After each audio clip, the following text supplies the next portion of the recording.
So, namaste and welcome to Satsang today.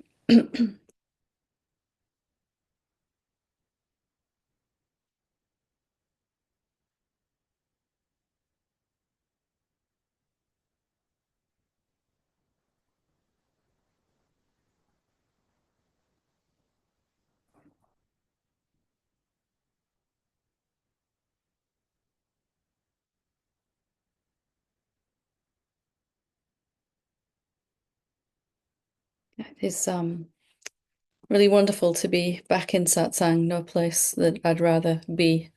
After we've been away on retreat in India, and it's really nice to come back and just get together with everyone here in Satsang, and to get together for this highest of reasons is no small thing. So, perhaps as we've done many times before, let's just take a moment to appreciate the fact that we are not only in a human form, but that we are already on the path and at the end of this imaginary path where we realize that the journey to get to our real self is not really a journey.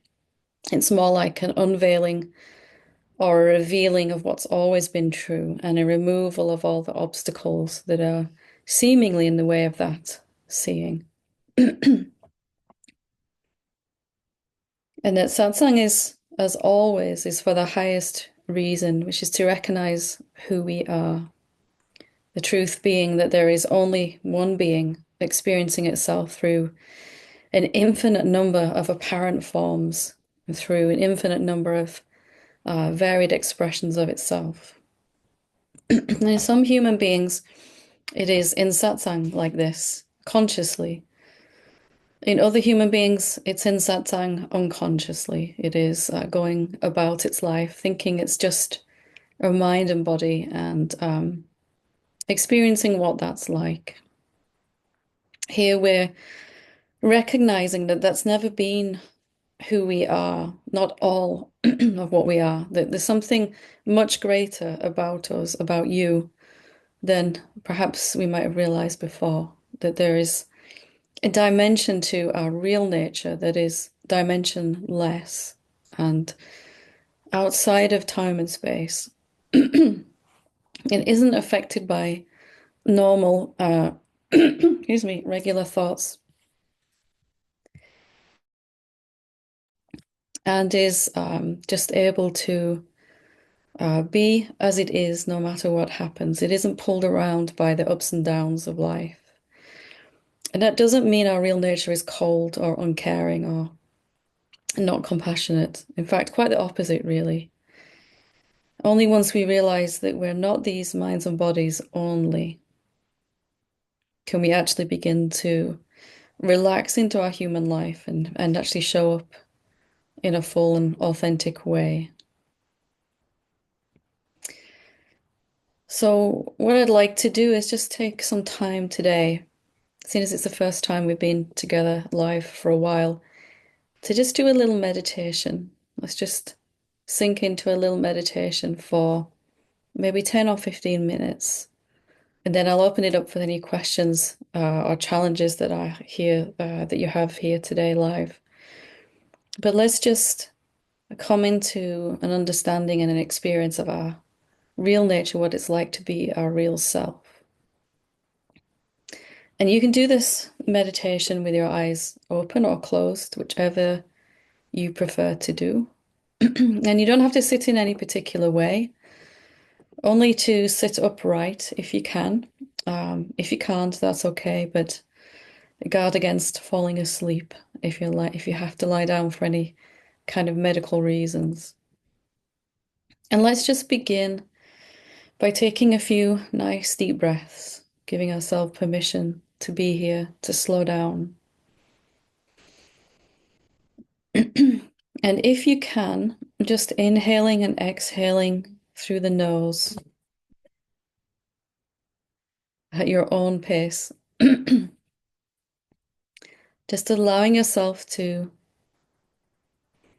inhale, and when you're ready, to exhale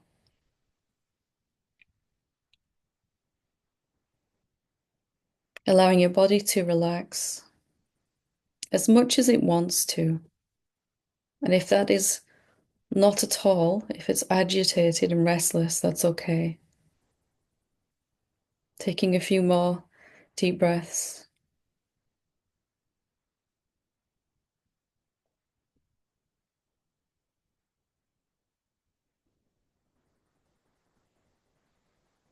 And we're just going to recognize that we can perceive the breath, that we are aware of it moving.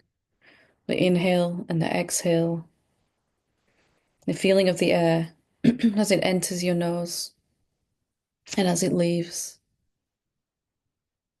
the feeling of your lungs expanding and contracting, that you're noticing all of this.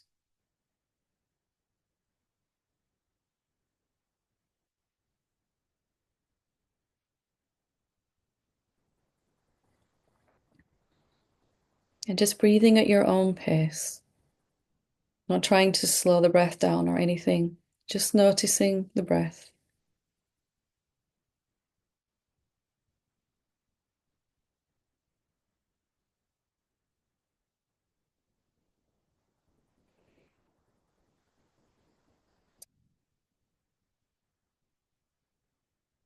And if ever you find that you're distracted by thoughts, that's okay. We're just going to use whatever phenomenon arises to help us see that we're seeing. So we watch the breath and notice that there's something that notices, that you know the breath is moving. You know thoughts arising and passing.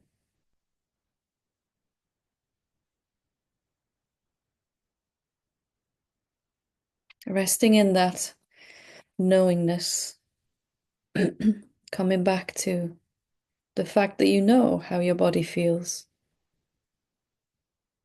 There's something that knows,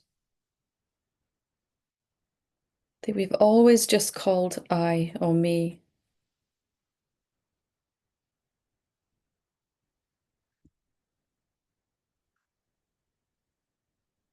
We're just bringing attention from what we know to that which knows, our real self.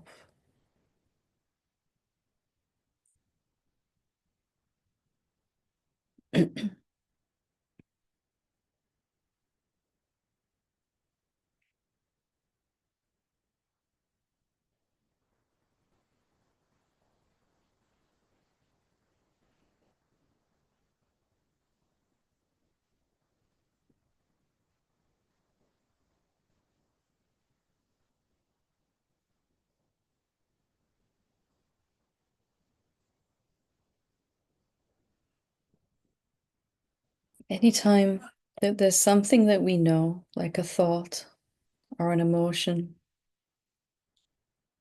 a sensation in the body, a sound in our environment, attention will go to it. And we don't need to stop that.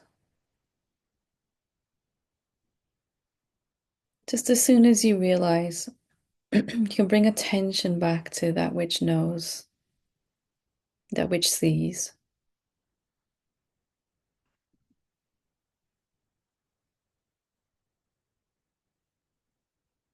In this way, even our noisy mind can be a help, an aid to our awakening. We can see that we're seeing it. We can recognize that we know, that we are the knowing.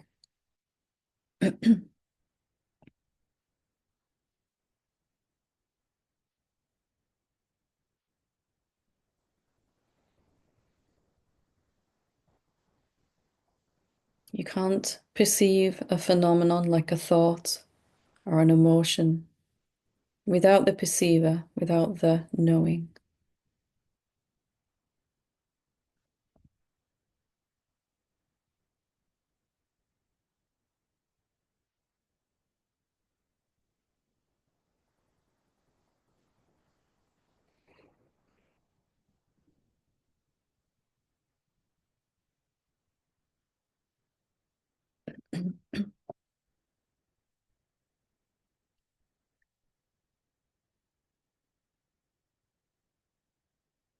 So just bringing attention back when it wanders away to something other than the knowingness itself. And it will wander to some thought, some feeling.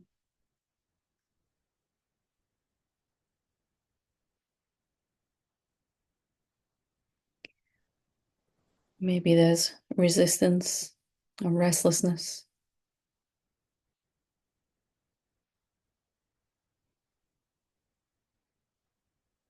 And we can just notice that we know it's there, bringing attention back to the knowing.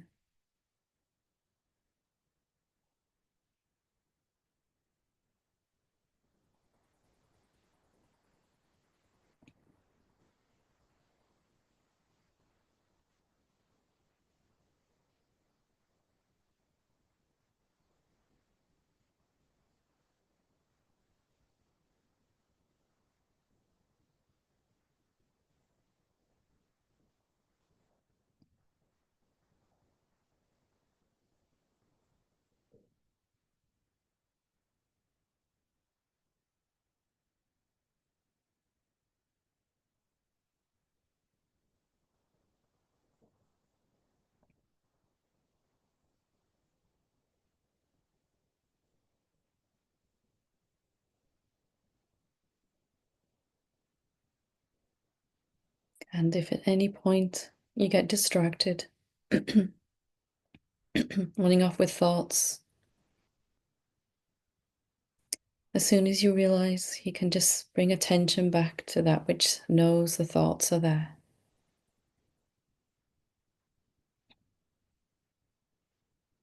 No blame. It's a nature of attention to wander around.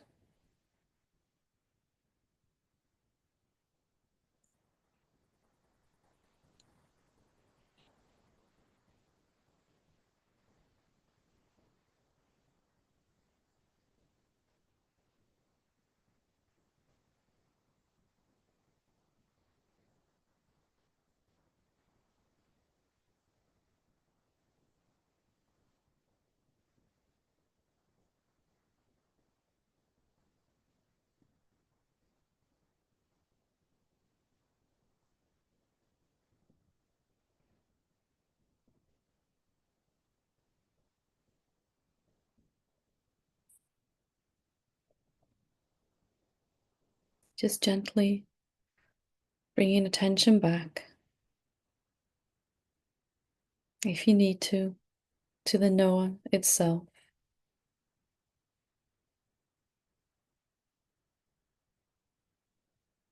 The knower of all phenomena is not a phenomenon.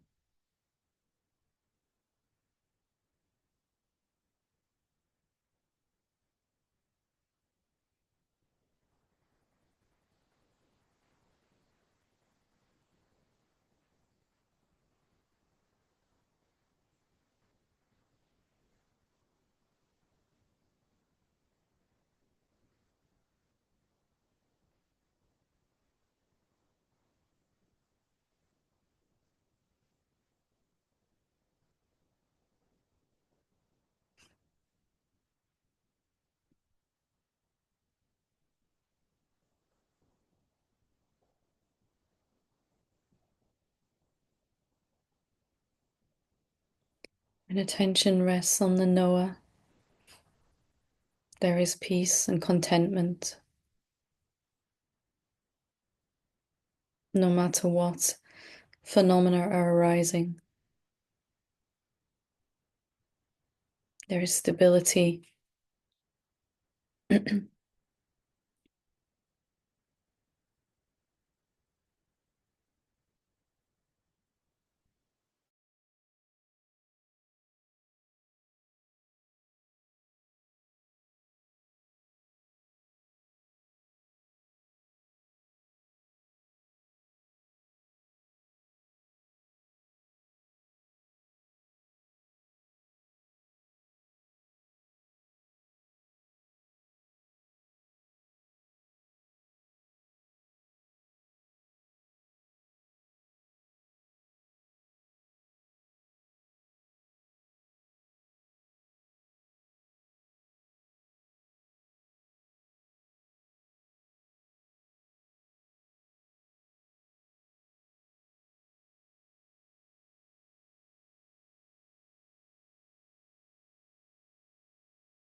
Resting here in this knowingness, as this knowingness.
In a few moments, we'll bring the meditation to a close.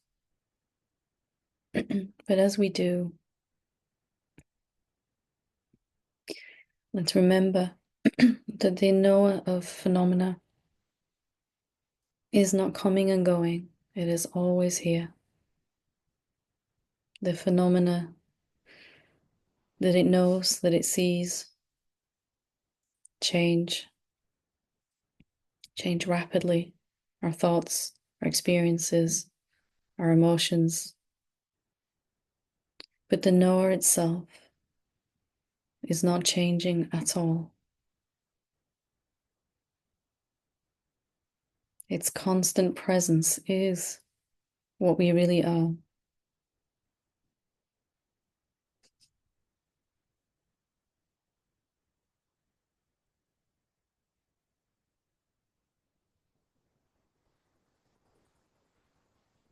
So whenever you are ready, taking a few nice deep breaths, maybe having a stretch, move around if you need to.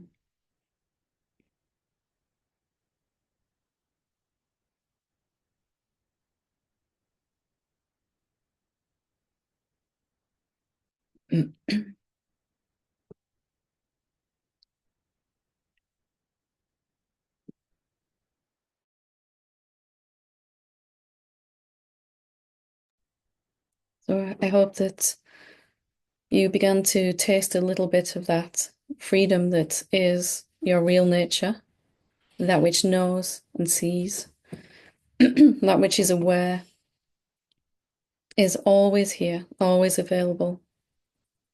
And it is the same whether it's knowing, resistance and pain, or joy and bliss.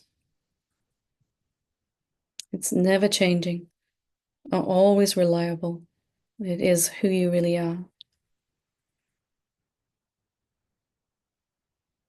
So, I can see a few hands up already. If anyone else would like to ask a question, just invite everyone that wants to put your hand up and I'll see who we go to. Um, we start with ML. Um, ML, I'm not sure what that stands for. Hey, Helen. Hi, love. Oh, so sweet to connect with you for the first time. It was just by grace that I'm awake at this time. Wonderful. Um, yeah, I'm having a lot of response like trauma triggers in the body and it's very intense and I always find like in the moment that it's happening, it's like all the knowledge and practice goes out the window and I'm like, okay, I think I just need to feel it. And and I notice, if I like with this meditation or if I just do inquiry and ask who am I, who's feeling this, it just immediately goes and it's, presence and bliss and it's beautiful, but it's a constant recurring the same triggers, the same trauma response in the body. So I wonder if I'm just bypassing it by doing that and I want to, really get to the root of it and heal it. And and then it feels like when that's my goal and I'm just like, okay, I'm feeling it, I'm feeling it, I'm feeling it. It just doesn't quite, I mean, it can lessen and I can really examine like what's the shape, what's the feeling, and but there's still this like gripping and it feels like more suffering than needs to be happening in that process. Yeah. Have you had you mentioned self-inquiry there. Have you had the opportunity to see who you really are, to directly experience that? Yeah, I mean, it's really to the point where it just like every time I see it, I'm like, I'm laughing, I'm crying, I'm like, this is so obvious, this is so And ridiculous that how do I'm, I forget it later? yeah, like constantly.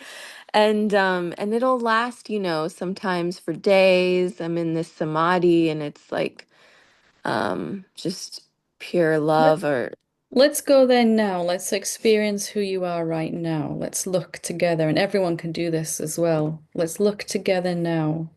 What do you find when you look for yourself in this moment? Not from memory or anything, just fresh Mhm. right now. Yeah, it just feels really peaceful, expansive. It's just like so much love, And are you form or formless here? formless.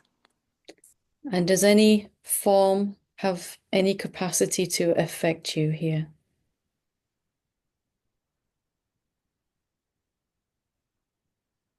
I want to say no, but I think my mind keeps being like, but it feels like it does. Let's have a look right now and this formless, whatever it is that you are, and see, actually experience with me right now. Can a form like a thought or an emotion or another being affect you, this formlessness? Let's look together.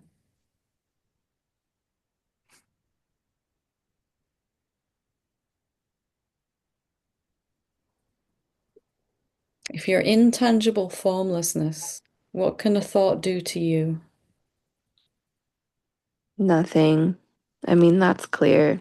An emotion? Can an emotion hurt you? I mean, no. And is there any person hanging around? Are you a separate person looking at this formlessness? Or are you actually this formlessness? Take a moment and really let's slow down and have a look.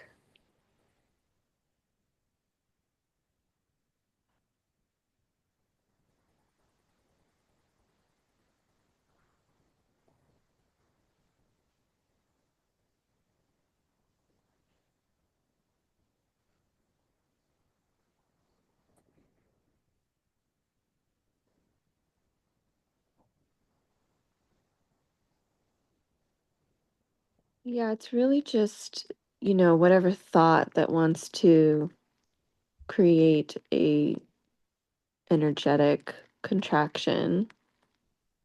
And does that affect you? If there's a contraction in the body, does that affect you, this formlessness?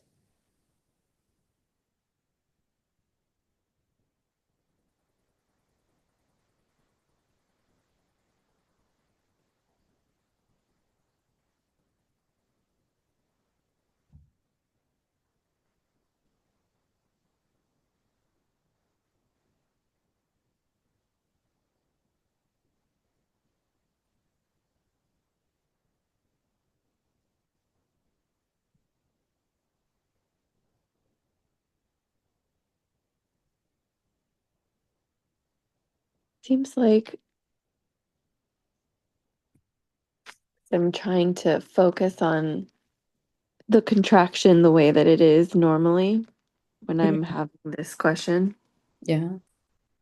And it feels like there's spaciousness and contraction, and it's like I can choose where my attention goes, but if it's on contraction, it feels like contraction is real.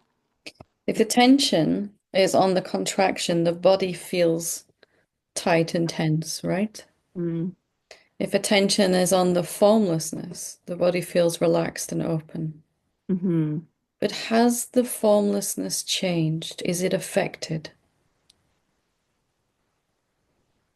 No, it's still, yeah, I'm trying. It's like, it's the way my mind is checking, is it's like creating this image of like formlessness Let's and this let's not go with that. Let's come back to the experience right now of what you actually are. Let's go back there together and just experiencing your own empty formlessness. Is there a mind and a body there now in the formlessness? Just looking at the formlessness itself. Is there anything such as a mind inside it? no, So you're so powerful that if you imagine there is a mind, one seems to be there. And then all kinds of craziness ensues from there, right? We've all been down that road many times. But if we can keep coming back to what's actually true right now, here in this moment, when I look for myself, I find only something intangible. Don't find any separate person in that. Nothing to be gotten rid of, right? Is there anything to get rid of in the formlessness?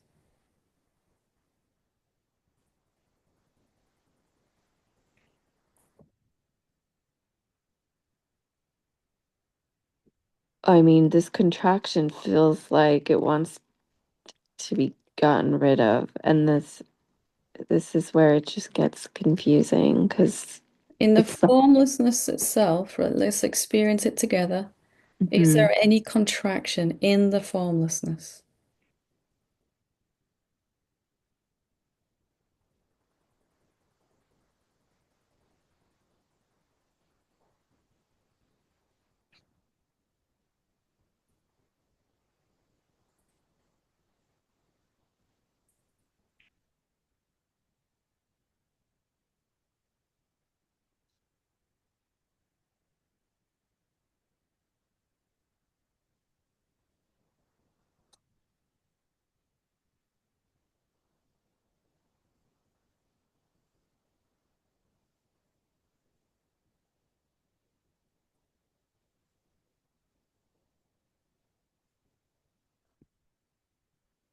just in the formlessness itself that you are, just inside you, is there anything to get rid of?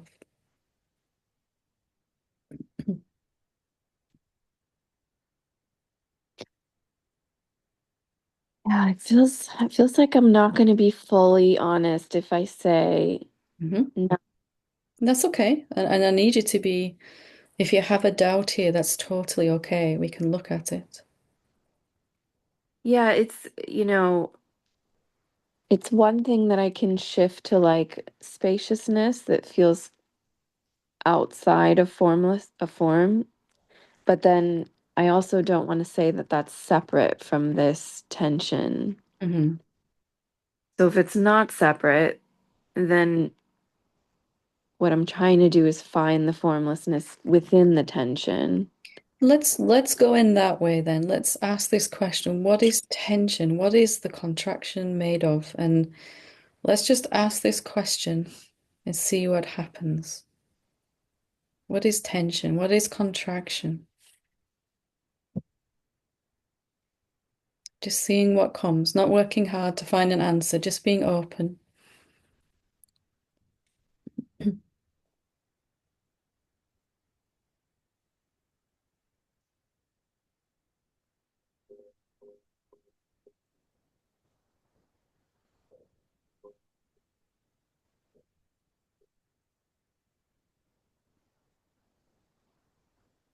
What happens when you ask this question? What is contraction? It just starts to open. Hmm. There's still like remnants of tension, but it's like it's just much more open. And the frequency of it is getting lighter and lighter, less contracted and compacted, right? More and more Yeah. lighter. Yeah. Let's stay with this question just another minute or two. What really is this contraction?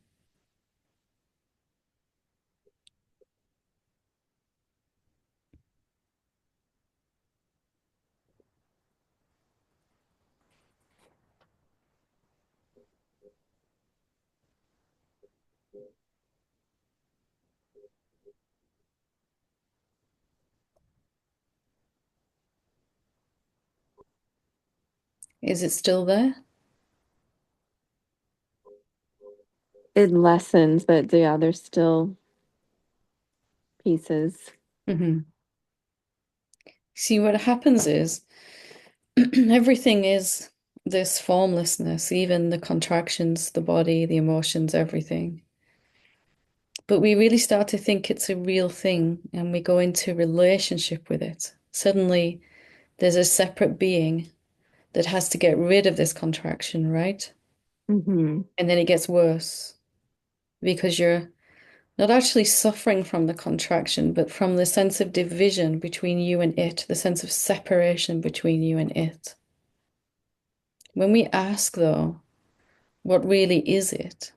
The separate sense of self has disappeared in that moment. There's just an openness, a curiosity. And then you don't really have so much of a problem with it. Even if it's there, it's not affecting you in the same way. And it begins to change the moment you ask what it is. Previously, there was a sense that I know what this is and I have to do something with it. Can you sort of recognize that sense was there? That there was a someone trying to do something with it. Definitely. Yeah. I've spent time exploring that, and then there'll be moments where that is seen and there's just like surrender and it just opens. But yeah, there's still this like, I guess the go-to I have is to be the person looking and trying to feel it properly. So, Because we have this idea that by trying to do something with it, it's going to go away, but it never never works that way around.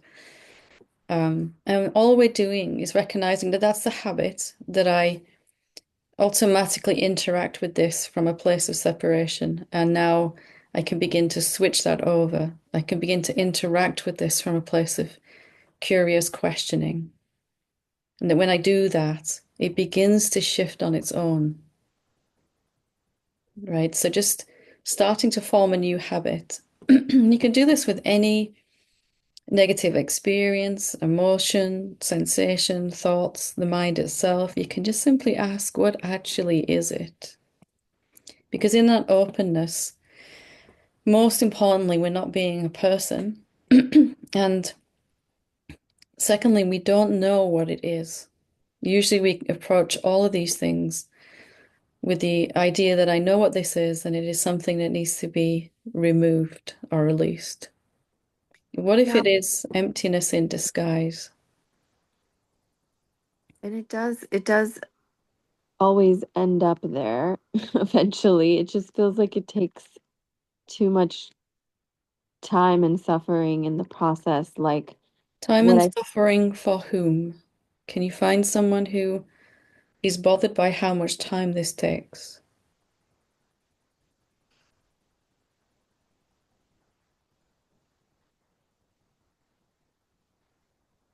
yeah, it's a good question.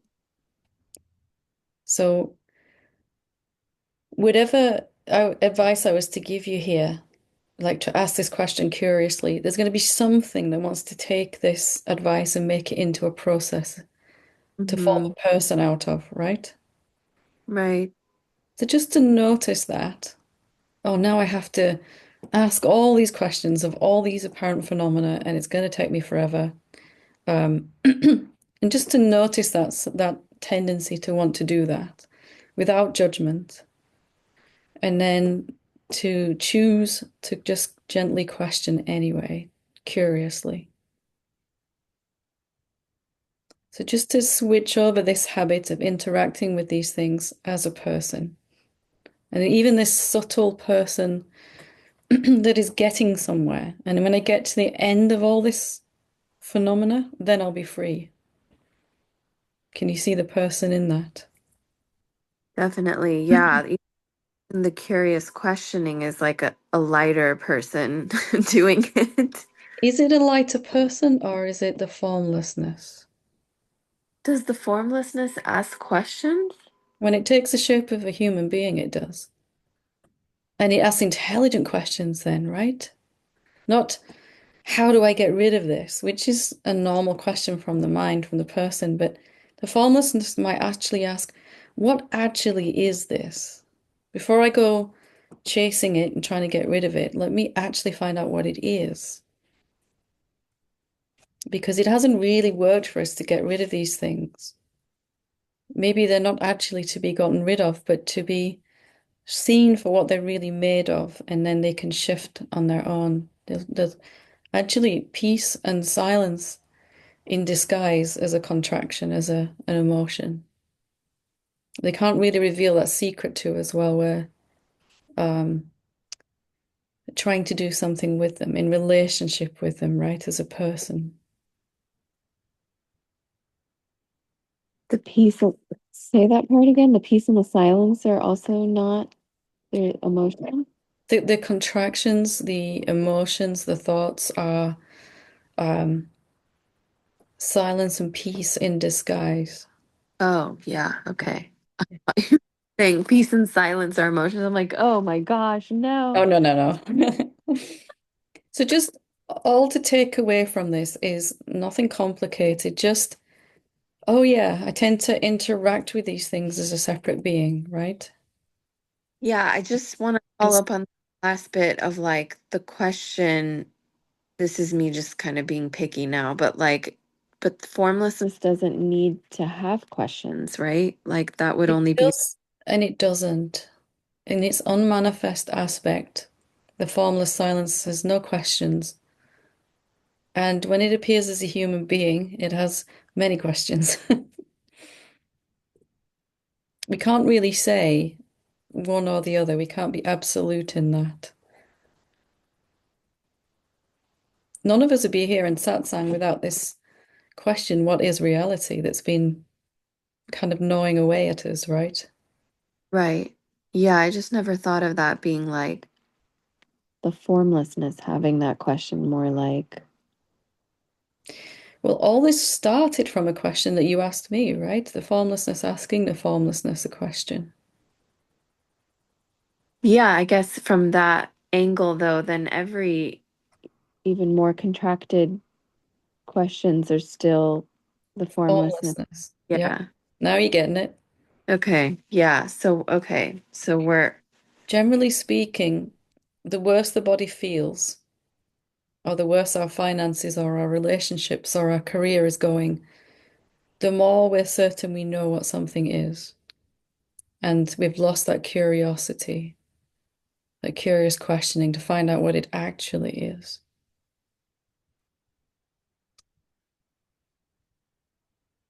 yeah. And I mean, what I noticed too is that even when I know that and I'm going in with like, okay, I'm gonna just ask these questions, like, I think that's sharing about it that I'm asking, like, what's the shape? What's the, where are the edges? And I feel like it's like still the fear of the person that's scared of what I'm feeling.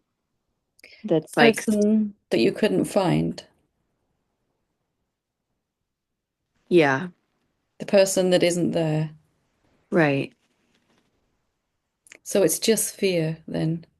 Yes, it is fear. And so in that moment that I'm feeling that and I forget that I'm not a person, is it good to come back to the formlessness and then, The most direct way always is to experience what you actually are, and then to just ask these curious questions. okay. You can even do it with the person. What is the person actually? What is fear actually?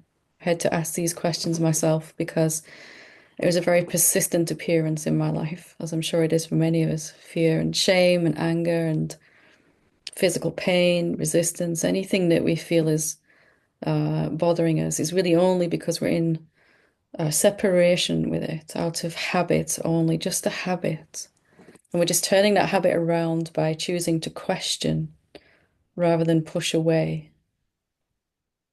In the open questioning, this sense of separation dissolves. Okay, yeah. And then the questioning is just around like what is this really and let that be revealed. Every phenomenon is on its own journey back to peace, to awakening, fear, contraction, all of it.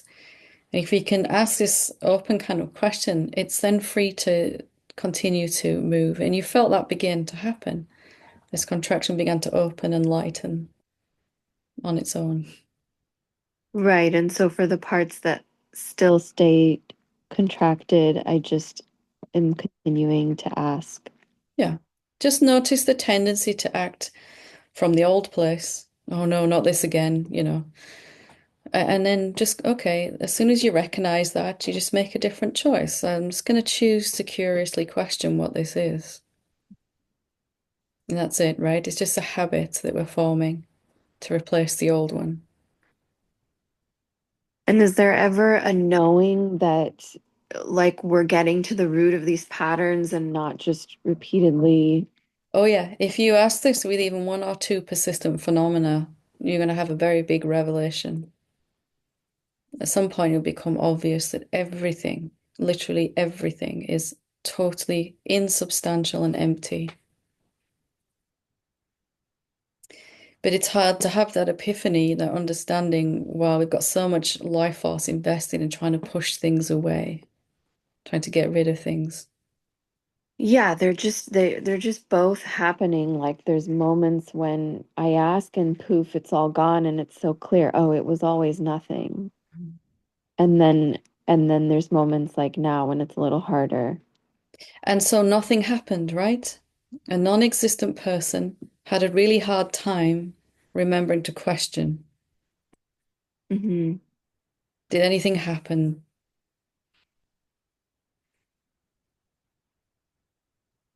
Mind would say, yes, something really did happen. But if a non-existent person thought that it got caught up in illusion for a long time and the body felt terrible, and then finally it came back to clarity, What's actually happened to the formlessness in all of that? Nothing at all. Yeah, it's only a thought that would say this was hard and this took too long and I don't want to do this again. And then am I there yet? So next time you find yourself caught up, do nothing about it.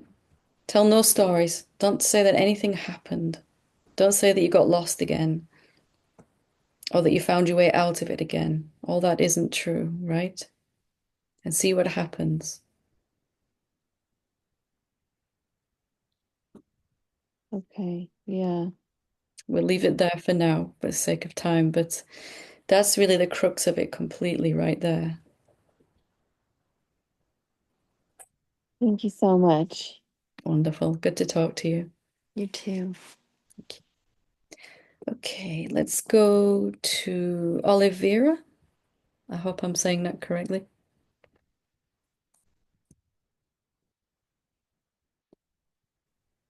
There we go. Wonderful. Hi, Helen. Um, I wonder if I still can make a question because it's very similar to the previous person. So there are two things. One is a very strong depression. I take medicines uh, for 30 years, I think now, and it's not getting better. So when it comes, it's absolutely overwhelming. It's paralyzing. Um, I envy anybody who dies because I can't cope with it anymore. And as much as I'm trying to apply for years advices of teachers, I it seems that I'm not doing it right. But why are you sure you're And not doing it right? Why are you sure that you're not doing it right? because it keeps coming and it's so strong. I don't want to live. I cannot stand it anymore. Who is this? I, Who is this I that doesn't want to continue? Can you find who this is? Tell me what this is. Really look. Don't go to the mind.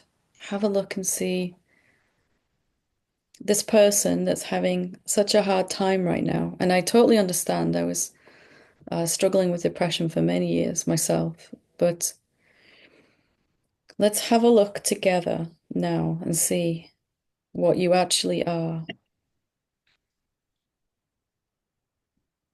okay, my experience is that there's like infinite space of awareness, like infinite space that is aware.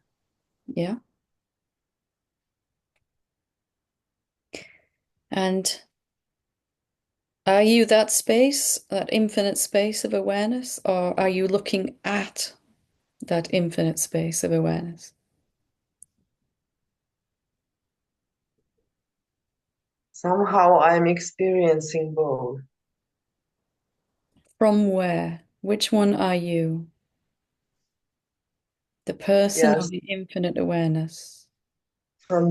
from there, yes, from the awareness. From the awareness, yeah?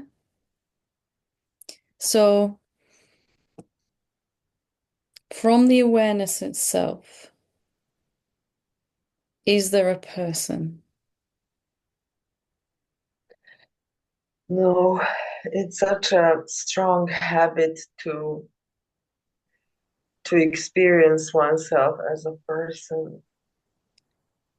And what is that? When you experience yourself as a person, what actually is it? Isn't it thoughts in the body, emotions, sensations, memories, all of that, right?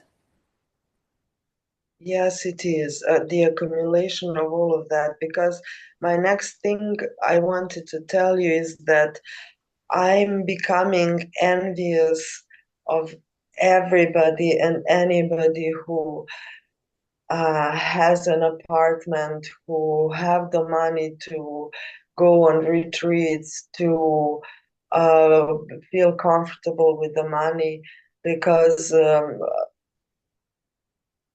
I have no apartment, and the here salaries are so low that it all goes to the rent, and there are still bills to pay, and people around me, they have more than one apartment, so I'm becoming so furious, so Actually, absolutely you're angry. not upset by that. I have to interrupt Mhm. because I'm assuming that you came to hear the truth, to see the truth Yeah, that you are. absolutely. What you're really upset by is the sense of division that comes when you compare yourself to apparent other beings. We're never upset by what's going on in our environment, but only our thoughts about that. Right now, can you prove that there are other beings? Can you prove that to me?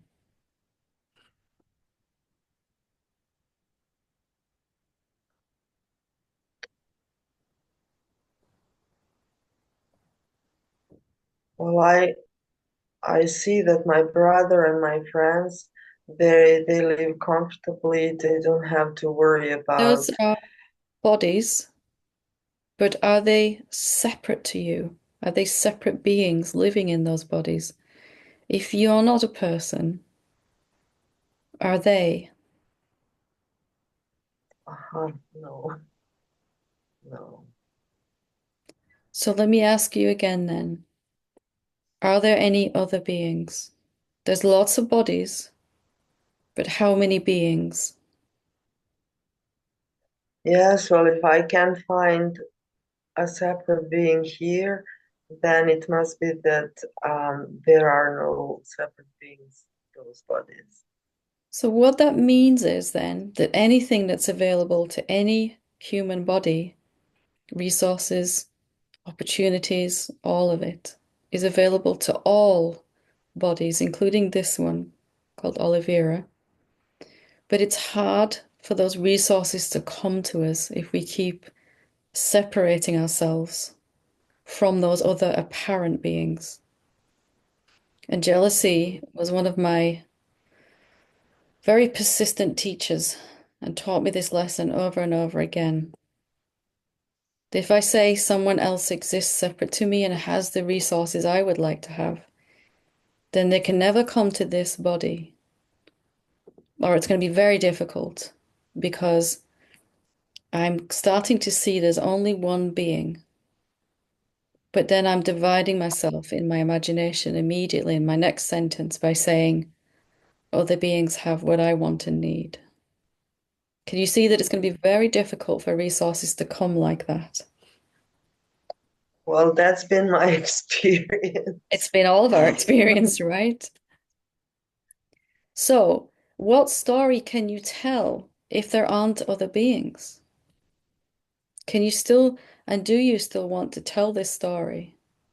Yes, I totally understand you would like to have more resources there, but what happens when you don't separate yourself and tell stories about a person who isn't actually there? Can we still, and do you still want to be so invested in this story?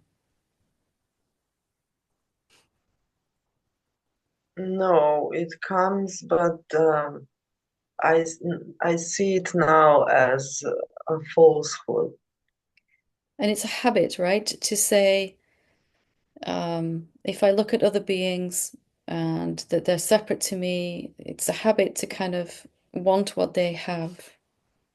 But instead, we Yes. can replace that with, I do have it in other bodies. I do have these resources in some of my other bodies, and I would also like them here in this body too, for this body too. It feels better immediately, and it's also true. And most importantly, it's totally non-resistant. Everything that needs to move, all this resources that have been trying to come can then begin to arrive in your experience. already happening. First as understanding coming like this in this conversation, and then as a feeling and emotion that feels better, and then as physical resources. If you stay as the one being, you know what I mean by that now? Don't divide yourself. Yes, Yeah. yes, this is so, so helpful. Uh, can I just quickly ask about this um, heavy energy that overwhelms me every single day, and whatever I try to do myself, whatever I've heard from satsangs, like it never works, and then I end up crying, crawling, When you try not to good. when you try to apply anything that you've heard from any teacher, are you trying to do it as a person or as the infinite self? Uh-huh. And There's again, the catch. it's just a habit, right? Now that you see that, I've been listening to satsang and teachings, and then I try to take, or just out of habit, I take, like we were saying with the last lady, what I hear and go into action with it. So I'm going to ask you to just listen, right? Don't try to do anything with what you've heard today or this conversation. Don't try to do anything. Of course, you can watch the recording again when it goes up on YouTube. But just watching, just listening. What if that's enough? Mhm. The moment I try to take something, take a teaching and do something with it, I'm back in illusion again, right?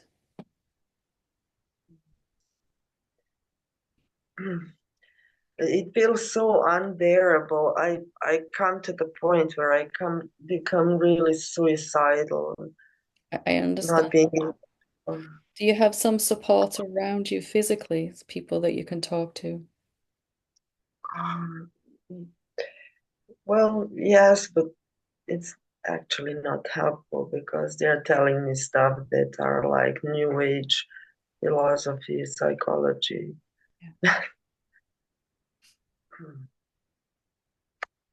So what do I do? It's It like might I be cannot. counterintuitive. It'll seem very counterintuitive. But next time you listen to a satsang or any teaching, just listening, right? As if you couldn't do anything with it. Mhm, As if the listening itself was enough. mhm, And see what happens when you do that for a while. Something profound is going to happen. Most important, not telling this jealousy story, right? It doesn't even feel good. And it doesn't work to get the resources we need. If it would have worked, it would have done by now. mhm, So recognizing, well, there I am doing it again with no blame. But every time I tell stories about other beings, I'm cutting off my own resources to myself. Can I choose something different? Yeah. And in that, you have everything you need right there, I promise. Everything. mhm. Everything you need is right there. Thank you so much. So Wonderful. much. Sending lots of love and encouragement. I've known many people that have climbed out of such a place, myself included, so I know you can do it too. Thank you so much, Helen. Lots of love. Thank you so lots of love. Thank you. Okay, what time are we on? Okay, we'll go to Richard and then we'll go to Elaine after. When you're ready, Richard. Hello. Hi, good morning. It's so nice to be with you. Nice to see you again. Um, I don't, it's been a while since I felt like I really had a question. Um, I am just relaxing further and further into this. So it's, things are quite good. Um, yeah, things are quite good. I feel um, more and more relaxed about my process. Good.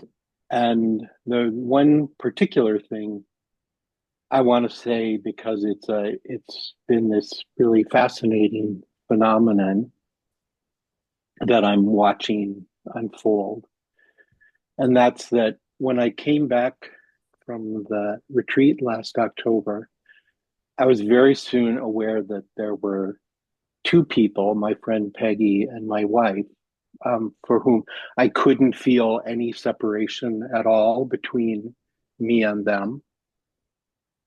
And it stayed that way for quite some time. And then in the last week or two, especially, it's like bubbles keep popping. Like I'm around more and more people and I can't find any separation. I can't feel any boundary. Um, so it's fun. It's kind of fascinating. Um, and it feels very auspicious. Yeah. So that's really all. I'm just so great. I'm so grateful to you. And I'm so grateful that this is all happening. It's the natural evolution of our species, right? And to just be able to consciously allow this is just wonderful. It's unfolding. And just to feel a separation dropping away more and more and more in our thought process, it's just delicious, isn't it? To savor it Yes. like a good meal. Yeah, Yes. wonderful. From time to time, something will pop up and you'll realize, oh yeah, there's the old thought process. And you can just choose something different then. You can just choose reality, in fact. Yeah. And my experience now more and more is that I'm quite aware of all of my old habits and all that. And I don't feel a lot of urgency or impatience about how that all has to change now. It's just something that's unfolding in its own way. Just a switch over, right? It's an upgrade going on. There's no manager of that process. There's just an upgrade going on in the mind or something, right? You could say maybe Yeah. Yeah. while you're watching, already free. Yeah. So thank you so much. Oh, wonderful. And thank you for sharing. So good to talk to you again. Okay, thank you. We'll go to Elaine and then Harpreet. Hi, good morning. Thank you, Helen. Thank you. Um, I'm sensing an enormous energy, a kind of a fierce desire. Yeah. Like, so What does it want? it wants this. It What is wants this? more, the fullness of knowing who I really am. Can To, you have more of something infinite? right, right. I'm No, saying that because this the same desire for me got so desperate. yes, So desperate, and I can see it in your face right now. yes. This is the noblest desire of all, and yet this one has to be let go of now, right? Or just feel it and don't do anything with it. Don't do anything to try to fulfill it, whichever one feels most natural. Okay, What's to stop you having everything right now, the fullest seeing right now? right, right, right.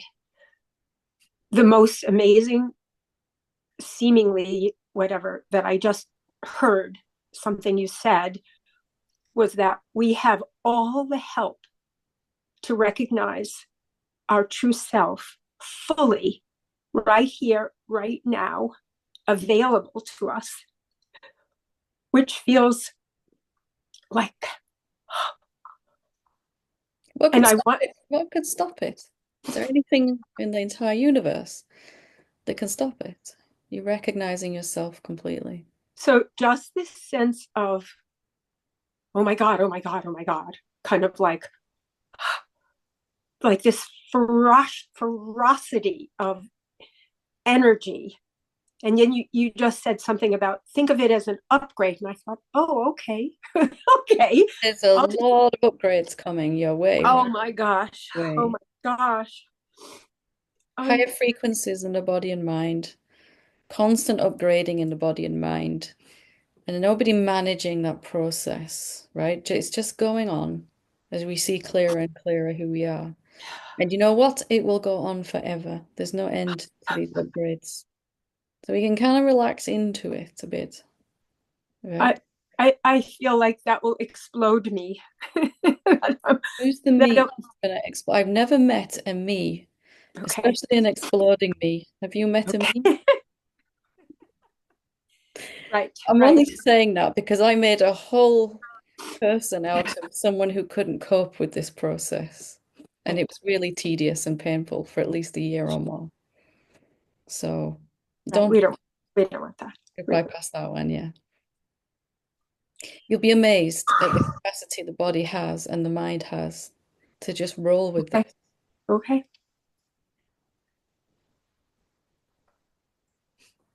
And it's just only seeing what you really are anyway. So how can it be too much? Only if there's a slight person there resisting it, it might seem too much. Somebody trying to do something with.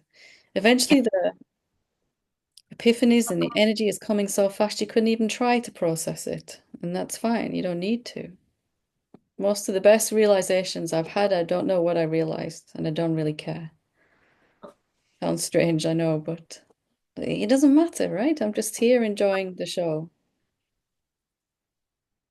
Okay. So somehow something wants you to cap it into a really pithy little point of like, take this and run with it, Elaine, and then you can get Yeah, on with your then let me see if I can cook something up. I think it's something you already said, which is just feel it and don't do anything about it. Just allow. Okay. That's what wants to manifest. That's being authentically whatever this is. Being on the lookout for a tendency to resurrect an imaginary person somewhere inside this in very subtle ways. You know, what do I do to deal with all this, to cope with all this Right. energy? You know, all the Right. 100 little ways that we do that. Okay. I can do that. Thank you. Every now and again, it's a good idea to remember to breathe as well. It's a simple thing, but it really helps the body, right? To just take a breath and Yes. yeah. Yes. It's what I've been telling my grandson. Take a breath. You're okay. Take a breath. Wonderful. Okay. Thank you. Thank you. Thank you. Wonderful. We'll finish with Harpreet. Yeah. Hi, Helen. Can you hear me? I can. Wonderful. So this is my first satsang with you. So thank you. So what I'm going to say is sort of on theme with like what the other people have said. The more I relax, like even now sat here today, I feel so much. It's like I can't. When I try and relax or try and be relaxed, I have so much tightness in my subtle body, and it's like a squeezing. And for years, I had gripping at the hara, which I still have. More recently, it's in the heart area, the front and the back, like a sort of a physical pain, but it's energetic, and in the throat area.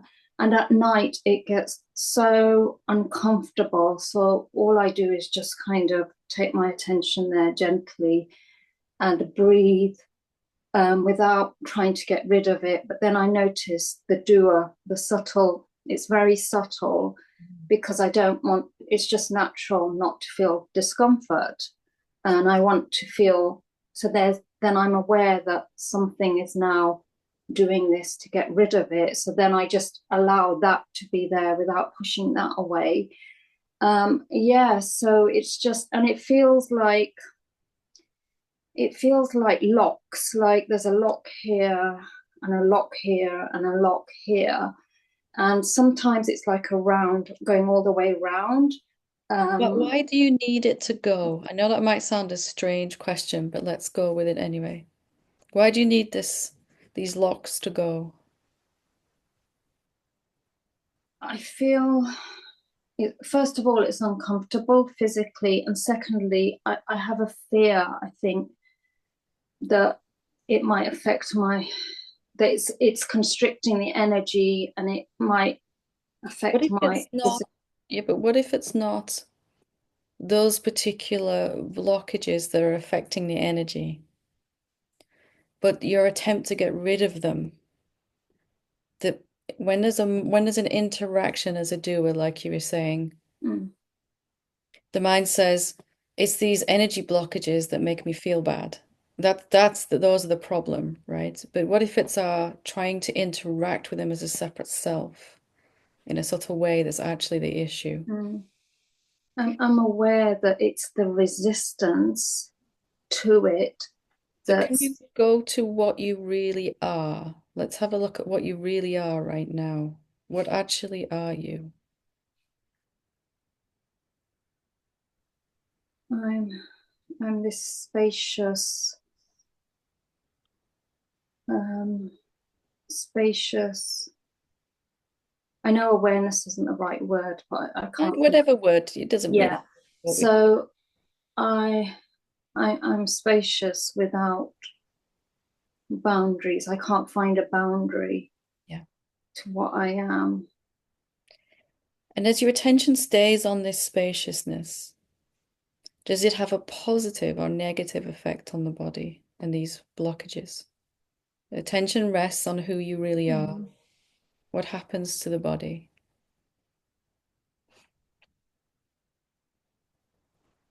In some parts, it feels like it relaxes, and then in other parts, it feels like it's getting tighter. Yeah. But let's, and that's about normal. It was the same for me. But let's look at what this awareness, spaciousness, can it actually do anything about the body? Could it actually do anything? No. So what happens is we get stuck in this thought loop, a thought loop, not you. Mind is stuck in a loop. It says, there's something I need to do something about, these blockages in the system. And I'm not going to feel better until I've managed to get rid of them. But it's actually not the actual blockages that you're suffering from. It's this thought that you can do something with them. And the thought that I can do something with this to get rid of them is going to reflect as more tightness in the body, more contraction, more constriction. So just asking this question and seeing, can I actually do anything at all with them? Can I interact with them? The body begins to relax. The mind doesn't want to accept this because it says if you admit that you can't do anything about them, they're never going to go away. What if the exact opposite is true? Only when you admit there's nothing I can or need to do about these, then the body can relax because you're living authentically in that moment as the effortless being. Now, it's okay to have a desire. Of course, you're going to have a desire to feel better. You'd like the body to feel relaxed, vital and well-being, and a sense of feeling really comfortable in the body. Of course, you want that. But if you try to do something about it by trying to change the body or the energy system, the subtle body as well, you're being a doer, a person again. So your role as an awakened being is to want what you want. I would really like the body to be relaxed and open and for all these tensions to melt away. But can you feel that desire now without doing anything about it? Just feel the desire. Would really like the body to just be relaxed. Just feeling the desire, just feeling it. What happens now? Um, the tightness is still there, but it's that it loses its that like you said, it loses that I have to do that personhood feeling that has to do something. So what if your only role to make this manifest is to feel the desire without going into action as a someone? What if that is enough to just feel the desire? From there, it has to manifest. What happens is a desire arises, but we still interact with that desire as the old self. I have to make this happen. I have to get rid of all these blockages. I have to tell you that I never managed to get rid of any of my blockages. They just somehow went on their own when I didn't need them to go, when I, awareness, spaciousness, didn't need them to go. The desire was there for the body to feel better and not be in pain, of course. But just to feel the desire, there's something very powerful there, right? Just to feel it. It's just is being with it also a subtle way of someone being with it? Yeah, now you're seeing it, right? Mm. It's like the awareness of spaciousness, it can't not be with it. It can't even choose to be with it. It just is. Even that being with it is still a very subtle sense of separation from it, which reflects as more tightness in the body. That's what I found my experience. I think I was even I think like when I breathe into it, because there's an agenda with breathing So into it I'm that doing it's this so it goes away, right? I'm doing this yeah, so it goes. And that's but coming from an old idea of who we are. yeah, it just gets tighter. It feels like it's kind of turning inward, gripping even more on these levels when The I'm only place that's not going to make it worse is by bringing attention to what is real and to explore that. This spaciousness doesn't need anything to change. Still, it doesn't even need the desire to change. It allows the desire for this to be different still to exist as well, right? The mm, body's tight and tense, and also the desire is there for things to be different. Just all allowed to exist.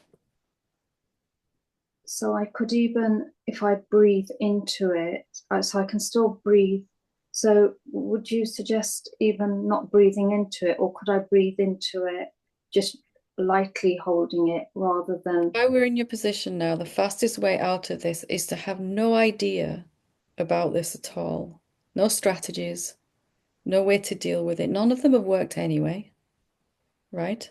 mm, If we're honest, none of my strategies worked. And at this point, they actually make it worse. So the yeah. best place is to curiously ask, like we did with one of the previous questions, what is this actually? What is it? Or you can self-inquire, experience yourself as spaciousness and see that there's nothing you can or need to do about this from there, whichever one you feel. The best and fastest way is to forget everything, every tool and trick you have to try to get out of this. It's like quicksand. The more you struggle, the more you're caught. The moment you kind of recognize the spaciousness that can't do anything and doesn't need to do anything, but is it totally allowing the desire for something different? The spaciousness that you are is totally okay with what is and totally allows the desire for something to be different in the next moment, right? And it comes in, like the mind comes in with a strategy, not push that away, just see that as Just well. when you watch it, it's an opportunity to be a person with it or just to watch it and go, that's, I know what happens. Even if it's the most brilliant strategy that's worked for someone else, if you grab a hold of it, you're being a person. In your lack of grabbing, something in the body begins to relax, and even you'll feel so much peace, deep contentment. There'll just be a loving compassion for the body. And of course, you'd like it to feel better, but you don't Mm. need it to be different. Yeah, something relaxes in the body when I hear that, because it's like a relief, like, oh gosh, I'm not responsible for this and I don't have to. What we're really saying to the body, in effect, is the body knocks on the door and comes in, and you say, you can't come in until you're completely different than you are, right? And in that rejection of it, there's even more tension. What we're really saying is, come in, it's totally fine as you are right now. Of course, you want to feel better, but let's look at the most effective way to have that desire manifest, and that's by being who you really are, just feeling the desire. As an awakened being, just feeling the desire is enough. We've never made any desire manifest. It's not really been true. It was going to happen anyway. So we're just allowing that process now.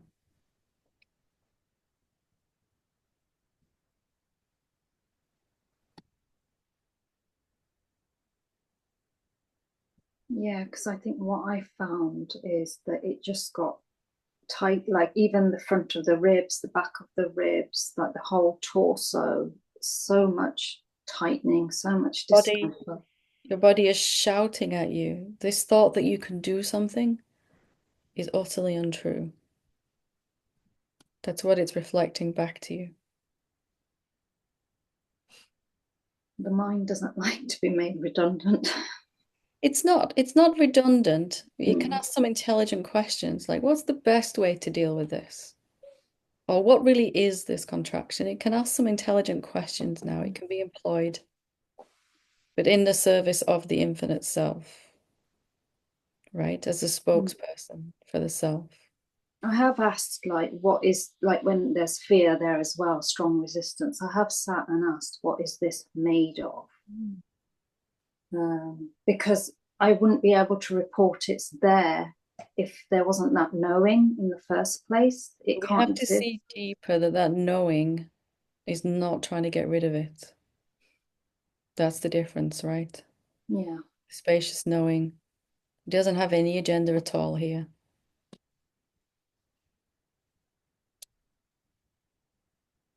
Just being with that for the next few days, you'll see something really start to shift. Okay. Wonderful. Thank you. Thank you so much. Thank you. Thank you. Okay. All these intelligent questions are really everyone's questions, aren't they? They certainly were my questions. And I hope as you're all listening to Satsang, you're seeing that we're all in the same boat and that we all have the same challenges. We all have the same places where we get stuck. And that there's nothing that any of us are doing wrong. It's just that we're just switching over how we're interacting with everything from the old way to the new way. So thank you so much for being here in Satsang today. It's been absolutely wonderful. Thank you. Thank you. Namaste. Thank you. Thank you, Helen. Thank you. Thank you, Helen. Thank you. Thank you, Helen. Thank you, Helen.